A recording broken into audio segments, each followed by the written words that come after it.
पर सियासी परिवार में सीता सोरेन की वापसी हो सकती है। चर्चा है कि मुख्यमंत्री हेमंत सोरेन की भाभी सीता सोरेन बीजेपी को छोड़कर जेएमएम में वापसी कर सकती हैं। ससुर शिबू सोरेन से मुलाकात के बाद सीता सोरेन को लेकर अटकलें तेज हो गई। ये तस्वीर 19 मार्च 2024 की है, जब झारखंड के सबसे ताकतवर सियासी परिवार को छोड़कर सीता सोरेन एक विशाल परिवार में शामिल हुई थी। दिल्ली में भारतीय जनता पार्टी में ये कहते हुए शामिल हुई कि जेएमएम में लगातार उनकी उपेक्षा हो रही थी। ऐसी जगह रहकर क्या फायदा जहां उनकी कोई बात ही नहीं सुनी जाती। 14 वर्ष संघर्ष करती रही अपनी जेएमएम पार्टी में।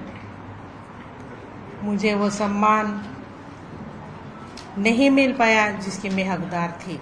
भारतीय जनता पार्टी को दुनिया का सबसे बड़ा विशाल परिवार बताने वाली सीता सोरेन को लेकर चर्चा है कि वापस अपनी परिवार की पार्टी में जाने वाली है। झारखंड मुक्ति मोर्चा से 14 साल पुराना रिश्ता तोड़कर बीजेपी में आई सीता सोरेन 14 महीने भी यहां टिक नहीं पाई कि इनको लेकर कई तरह के कयास लगने शुरू हो गए।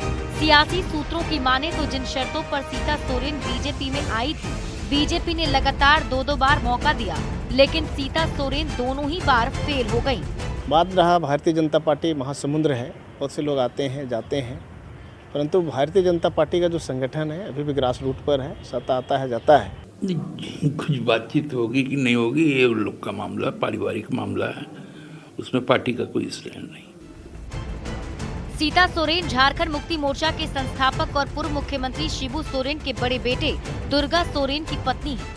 दुर्गा सोरेन शिबू सोरेन की 4 संतानों में सबसे बड़े थे। 2009 में उनकी मौत हो गई थी, यानी रिश्ते में सीता सोरेन पूर्व मुख्यमंत्री हेमंत सोरेन की भाभी है।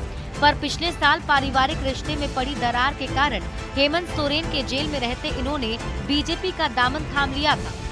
दुर्गा सोरेन के निधन के बाद सीता सोरेन ने दुमका जिले की जामा विधानसभा सीट से चुनाव जीता था। इसके बाद वो इसी सीट से 2014 और 2019 में लगातार विधायक चुनी गई थी, पर 2024 में दुमका से लोकसभा का चुनाव और जामताड़ा से विधानसभा का चुनाव बीजेपी के टिकट पर हार गई।